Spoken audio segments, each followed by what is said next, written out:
Thank you. First, I just want to say thank you all so much for being here and sharing the film with me again. This is only the fourth time that I've seen it with an audience. So, yeah, I'm devastated. Tears your heart out, Stanley. It tears your heart out. Amazing. And Louis Steele, who's in there 3 or 4 times, right? Well, you know, just seeing this on the big screen is it's very hard to see it, and having been there, it's a brutal, honest showing of what occurred. And it is beyond words to see it like this. Yeah. Stanley, let me ask you how you found your spokespeople, the inmates who were there. What was your process?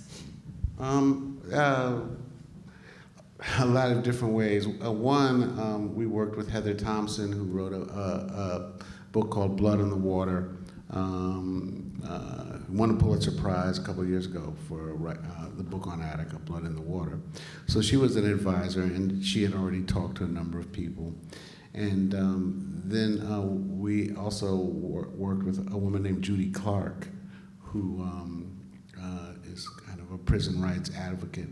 And she has a huge credibility among prisoners, and so she helped us get people. And you know, we talked to people and asked them who else we should talk to. You know, can you give me 3 more people to talk to? And you know, and then I think also, you know, the social media helps, because you know, now people can look me up and you know, look at the kind of films that we've done before and know that you know, we're not trying to exploit them. But it was a real process, you know, and some people said no, that they really didn't want to participate. And you know, we vowed to ourselves, you know, Tracy Curry was the other producer and co-director of the film, that we would, you know, not really try to convince people too much. You know, if they didn't want to do it, you know, we would accept that and give them our number and say, if you change your mind, call us. Well, they were so articulate. I mean, they so wove the story together. I mean, with some brilliant editing as well, but they were articulate. Well, I mean, I think, you know, and Louis can talk about this. I mean, you know, Attica was just a seminal event for so many people, and you know, it sits on their mind. And for so many other people in the film, especially the prisoners, you know, they kind of have never really talked publicly about it. So when once they agreed, you know, it was almost like, you know, it was like the floodgates opened. You know, we had to say, okay, slow down, you know, or okay, you know, 3 hours of an interview is enough, you know. And they're like, don't you want my whole story? But like, you know, 3 hours, I think it's kind of good. They remembered the details, that's for sure. And yeah, I think one quick thing. I mean, yeah. You know, it was so amazing that they remembered the details, you know, just alike. You know, where they, you know, one thing we cut together where, you know, the helicopters, you know, saying, you know, you will not be harmed. I mean, we didn't, I mean, that's what they said, you know, they all said the same thing, that the helicopter, you know, it was like cemented in their brain, that helicopter that came over and said, surrender and you will not be harmed. Yeah, 50 years later, it was etched there, yeah. Louis, how did you get to be an observer? And what was your function? I had been at a prior prison where there had been a revolt, Auburn prison, that very same year. And hostages had been taken. And before I got involved, the prison authorities had agreed that there would be no retaliation whatsoever in return for releasing the guards who were now hostages. That promise was immediately broken in a horrible way, which led to a federal lawsuit that I handled for the prisoners. The end result, by the way, after a psychiatrist, a prison psychiatrist, admitted that the prison leadership had been tortured, the judge ordered that the hostages be removed from where they were being tortured and sent to prisoners around the state, one of which was Attica. So I was called because people knew that I had experience in this type of thing, and went up there representing at that time the National Lawyers Guild. Because they transferred the prisoners to Attica, we had said, come on, they're all New York City prisoners, and we have in the city experienced lawyers who will defend them because they're now being charged with additional crimes because of the revolt. And the judge said, oh no, this is not a horse and buggy life, and if you want, your lawyers can go up 250 miles to the prison, et cetera, et cetera. So that was my experience, and when I went up there, it was clear to me that there would have to be some negotiation over what type of clemency could be agreed upon by the parties. And while I was up there for the 4 or 5 days, while some of the more, I'll call them higher level figures were talking on a level above my head, to be honest about it, I was trying to negotiate anything that would break a piece loose from the negotiation stalemate that might open the door to further negotiations. And I had broken one piece loose, which was there wouldn't be retaliation based on destruction of prison property. So I thought, well, if they agree to that, maybe they'll agree to a little more and a little more and a little more and a little more, and this could be resolved. Louis, let me just interrupt, because I wanted to ask Stanley a question that's germane to that, and that is you had an incredible amount of archival footage. Incredible, probably hours and hours and hours from all the press sources. But you were able to pinpoint and insert the observers and their dialogue at very key points. So I'll get back to you, Louis, but I just want to find out from the director how he actually was able to insert that and what you thought was important.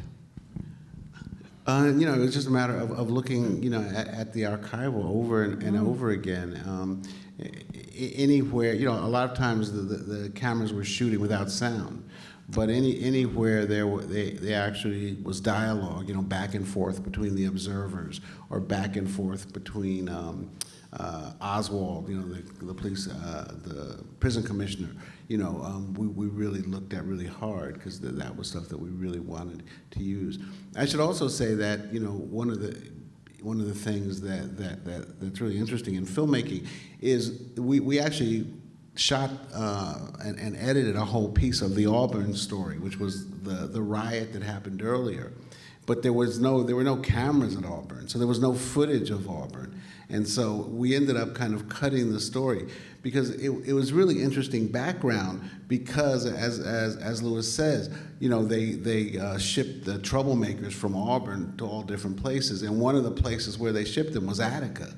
So they had already been in a riot, and they had already knew that if they didn't get this document signed, that they thought, you know, that if they got a document signed, it would save them, you know, from retaliation. And really, the really interesting thing is that Attica, the whole thing really hinged on the question of amnesty. You know, that the prisoners wanted amnesty, and they wanted amnesty only for their participation in the riot. And we always knew that one of the turning points for us in the film would be when Quinn dies. So once Quinn dies, everything changes, you know, and as Herman Schwartz says, you know, you don't get amnesty for a murder. And so everything's changed at that point. Yeah, it was a real and one of the things the movie really caught in a very strong way was Nelson Rockefeller's absolute refusal to come up to Attica. It was raining like hell that last day, and what you saw in that yard was true. There was mud and muck, and the prisoners would have negotiated, would have moved from the position they were on, and the people that talked to Rockefeller directly told him that. And he absolutely refused to come up. And to some extent, that's what makes Attica so important now, because you had the highest official in the state of New York who wanted to be president, running the negotiations from the highest level. You had monumental racism existing among the townspeople who had no understanding whatsoever of what life was like in the urban areas of America.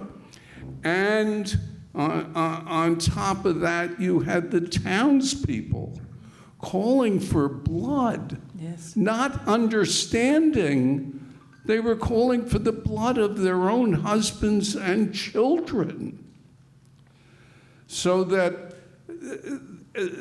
situation 50 years ago brings us right up to today, where the split between blacks and whites, urbans and people living out in the countryside is probably just as volatile as it was then. Right. And just as needing citizens like all of us to somehow figure out what it is we can do to try and ameliorate what is going on in America now and in our prisons now, which are absolutely as terrible as Attica was then. Also, Stanley, you captured the essence of a prison town. You know, these towns that exist primarily for the prison industrial complex. And so you shot all around. I mean, you picked those pieces of Attica that were great. So talk about that. Yeah. I mean, we knew from the very beginning that the town of Attica, you know, was a character in the people of Attica. That you had to get a sense of what that town was like. You know, I really thank the hostage families who are in the film. But you know, they ended up with their loved ones, you know, also murdered. Yeah. So in some ways, you know, now they fall somewhere between, you know, the prisoners and the town, because they also, you know, suffered, you know, from the actions that took place, you know, on September 13th. So we were really fortunate to get them, and you know, they were so raw and so honest, and you see the devastation, when Jamie Malone's, just sobbing at the end. He can't even talk about it. Couldn't even speak. Yeah. 50 years later. Yeah. Louis, your work as a civil rights attorney keeps going forward, and I know you speak about when you go to various law schools, you speak about Attica and the role of it, and that prison reform has still yet to happen. Well, I guess the bottom line is you can't be a civil rights lawyer unless you have hope. And the only way you can keep your hope is when films like this are made and allow us to see reality from a different perspective. Most of the people in this room, I would bet, are white. I'm white. And most of the people in this room are privileged. I'm privileged. And the way that privilege works out on the most fundamental level is we are protected by law enforcement. They protect our homes, they protect our people, they handle our fear of the other, and they allow us to live the privileged life that we all live out here in the Hamptons. And so we have an obligation. We have an obligation to try and do what we can do about this. And the people that make a film like this give us the opening to really rethink our lives and rethink how we can intervene, sometimes in the smallest ways. For example, what's the prison like in Suffolk County? Well, the jail like? I just want to say that what you say about Stanley's film is that Stanley takes it from the beginning all the way to the end. And you don't see so many documentaries, great documentaries like this, that have that full arc. And that's what makes some of your films so great, Stanley. It's the whole package, the whole story. Well, thank you. Thank you so much. I mean, I think, one of the things that again, we've only had 4 screenings, but kind of always comes up, well, it's come up 3 times. So I'll bring it up to 4th. Is did things improve after Attica? Have things improved? And I think superficially, they got more toilet paper, in Attica and in the prisons, and libraries and, high school, college programs. But today we have 2 million people who are in prison, and I think that's, so it's, so it's balanced against that, I just always think about the guy who the first night they're out there, he says, I haven't seen the night sky in 22 years. Yeah. So think about that. We've got 2 million people who are not going to see the night sky today. And something's wrong with that picture. 2 million people. It's more than any country's ever put in prison in the history of the world. I mean, that's the country we're living in. Yeah. But as Louis said, I can't make these kind of films, and I can't exist without hope. I saw this film last night. I saw this film tonight. So I also can't exist without hope. So, are you ready to field some questions from the audience, or would people in the audience like to ask some questions? Oh, I see hands going up everywhere. So, yep, here's one over here. Thank you. First of all, I want to congratulate you on just a spectacular film. It was really an award-winning film. My question is simply, okay, thank you. My question very simply is this: why did you wait 50 years before releasing this film? Well, probably 10 of those years I was too young. So why did I wait 40 years? To make this film, why did I wait? I mean, this film was just made. So, Okay. so It just shocks me that no one would have considered making such a film knowing the story. yeah, I mean, and I've done other films, and where I'm asked that, why hadn't anybody? I can't tell you why nobody had told the story. I think that for me, I've been thinking about this film, making a film about Attica for 20 or 30 years now, and I think that where my position in the industry had changed, and the industry has changed in that I could, 4 or 5 years ago, I could say, well, what about Attica? We should really do a film about Attica. And I think that I could kind of, force it through and get the film made. So, I don't feel personally bad, because I think that the film stands as it is in many ways because I've gotten to be a better filmmaker in the 50 years since 1971. So I think that the film, is coming right at the right time, not only for me, but for, America and for everybody to see it. So I'm good with it. Thank you. Good, thank you. There was a question over here. Oh. Oh, I guess I have the mic. Yes. As always, fantastic work. I was struck by two comments at the very end of the film. One comment was, this didn't have to happen. And the other comment was, white power. And it seems to me that ever since Attica, there's been a tendency to see that as the mistakes and as Rockefeller and Nixon's desire, and not to understand white power, and not to understand that maybe today with Trump and so forth, there's more of a name on it, there's more identified of it, but there is no difference in the actual ideology in this country between the white power threat that we feel today and Nixon and Rockefeller and those guards and the yelling, the hatred that those, I felt a little bit that, and I would ask you this, Stanley, I felt a little bit that the guards were tired, the guards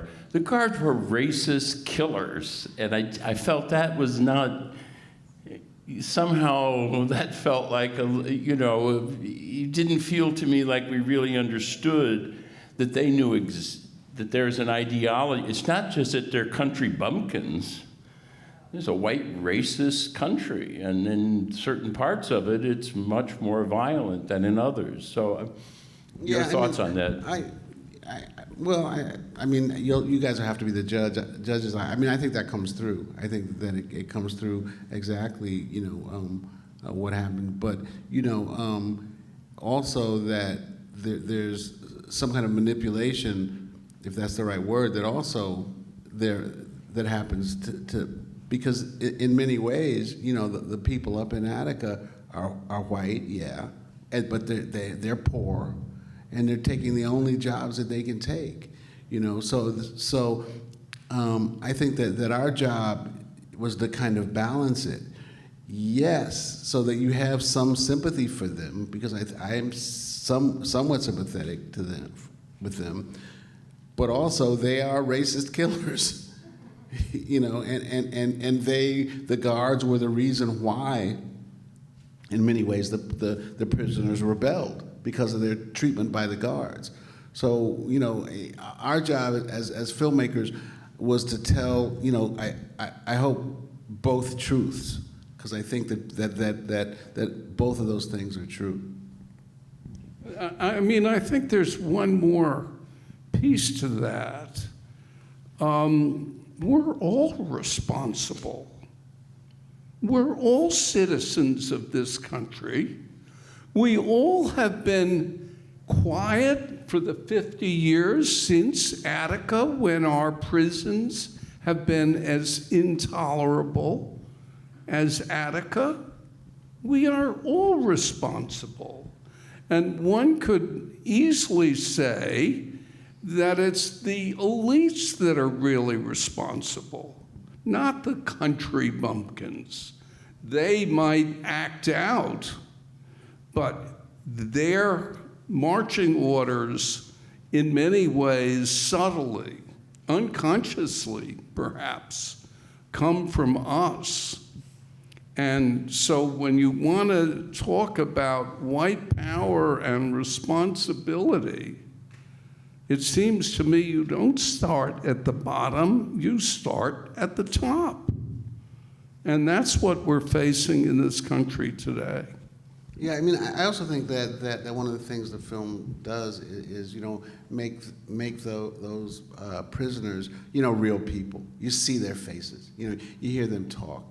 You can't help but think, wait a minute, like, why is this guy in prison?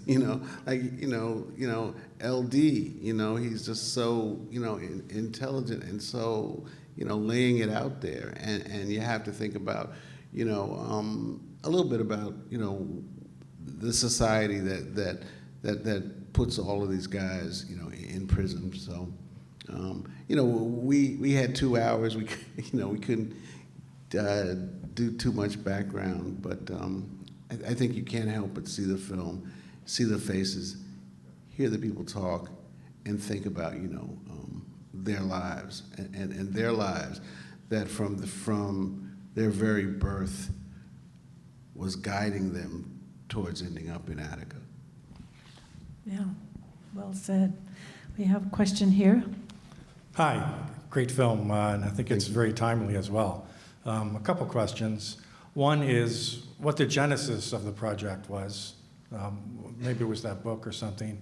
And then also, so you've screened it 4 times now, Harlem, Boston, Southampton Village. Is the dialogue after the film been different in any of those places than here? Well, no. I mean, the dialogue is about the same. I think it's only difference is Louis Steele is here, and that's a great thing. But not really. I mean, I found in general, when you show films, in the United States, the reaction that you get the first time is the reaction that you get everywhere. Then when you take a film to a foreign country, sometimes it's a little different because they don't understand the jokes or they don't like when you see Richard Nixon come in the story, you're like everybody in the United States is like uh-oh, and then sometimes they're not. But the reaction I think is very similar. And the first part of the question. The genesis of the project. Oh, I had been thinking about making a film about Attica for 20 or 30 years, and we came into a point in my life and in kind of, I don't even want to call it my career, but in filmmaking where we're just generating a bunch of different ideas, I mean, as everybody knows, if you haven't kind of thought about it, but the documentary world has changed in the last 10 years. There's just a lot more documentaries being done, with Netflix and Hulu and ESPN and HBO and just so many more. And so, we started, Marcia Smith, who I work with my wife, is always saying, well, what do you really want to do? Do the films you really want to do. And I had really wanted to do this film for a long time. Well, we're happy. There's a little piece of dialogue in the film. I've seen it twice, once on a small screen and once here. And the little piece that stands out is the National Guard guy at the very end saying, don't tell people about this. People have to hear this.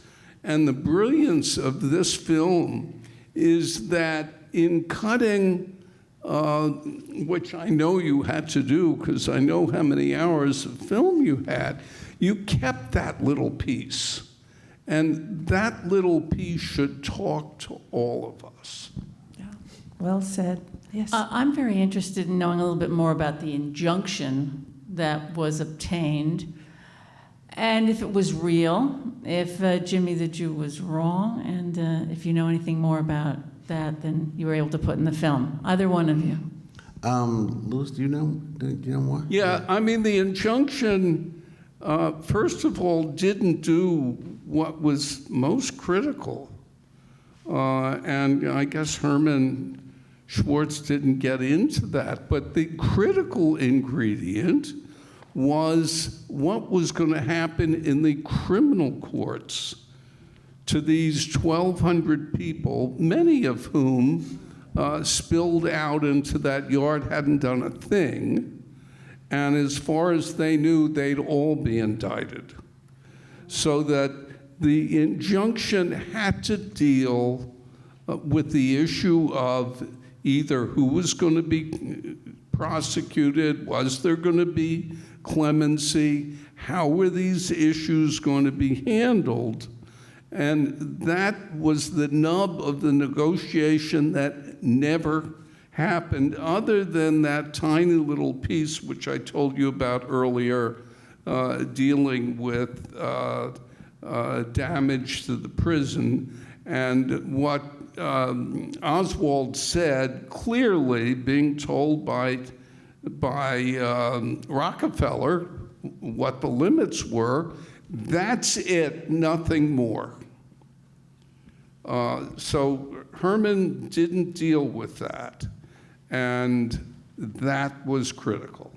Yeah, I mean, just to be clear, I mean, the prisoners in the yard really thought that they all were going to be prosecuted for the death of Quinn, but even before the death of Quinn, for destruction of property. They tore the jail up, and for the destruction of property, all of those different things that they could have been prosecuted for, and that they were going to be prosecuted, en masse, And so all they wanted to do was say, okay, we want amnesty for anything that happened during the rebellion, like whatever prison sentences that we've got. And just so you understand, Tyrone Larkins, who's in the film, one of the prisoners, he went to Toronto with us, and he served 27 years after Attica, he was in jail for 25 to life, and that was his sentence. So not anything to do with Attica. He was still in jail for another 27 years. And the prisoners didn't want anything added to those sentences. That's all. Wow. Okay, there's a question over here. How did you decide to handle Bobby Seale's presence? Did you say extremely dramatic or extremely? I thought that the compactness, he came in, he left. Okay, yeah. Very, All right. it spoke a million words. Yeah. Almost nothing. What were you trying to say? Part of the reason why we covered the Bobby Seale thing is because anybody who knows about Attica says, oh, wasn't Bobby Seale there? And so we felt like we had to talk about the fact that Bobby Seale was there. Just like where they asked for a plane to fly him out to Cuba or Algeria. Anybody that knows anything about Attica, that's what they remember. They remember, oh, well, didn't they ask for a plane? So we wanted to try to just talk for a minute about that. It wasn't a big deal. They did ask for a plane. You hear them asking for a plane, and then Al Victory, one of the prisoners, said, we knew it wasn't going to happen. So we wanted to make sure that we couldn't be challenged, later on in the film. People say, oh well, you didn't. What about Bobby Seale? Well, we handled Bobby Seale. Yeah, and that's what happened. I mean, you see, 3 or 4 different people say the same exact thing, and so we're very comfortable with telling the story that way.